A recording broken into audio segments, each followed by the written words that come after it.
Қайырлы күн достар, біз бүгін гаусси сорпасын дайындаймыз. Видеоны соңына дейін көріп, лайк басып комментарий қалдырып менің каналыма жазылуды ұмытпаңыз. Ең алдымен фаршымыздың үстіне пиязымызды саламыз.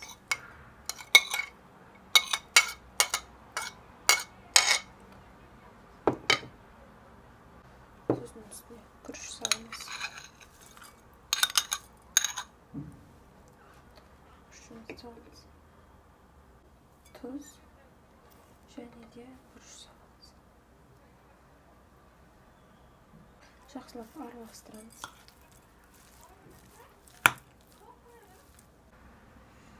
Фаршымыз дайын. Енді тазартылған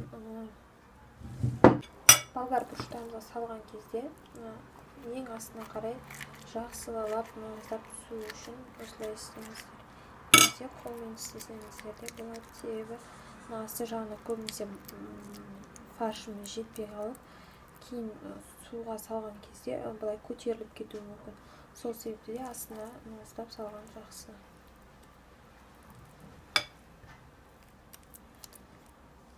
Қатты толтырып салудың қажеті жоқ. Осылай салсақ жетеді. Міне фаршымызды салып болды, қыздар. Енді сорпасын жасайтын боламыз. Қызып тұрған қазанымызға кішкене сұйық май құйып,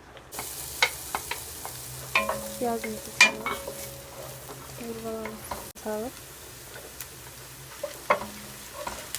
ұратын боламыз. Сарымызды саламыз. Құятын боламыз. Енді тұз саламыз кішкене. Үстіне картоптарымызды салатын боламыз. Қайнағанын күтеміз. Сорпамыз қайнап жатыр. Енді үстіне гаусиларымызды салатын боламыз.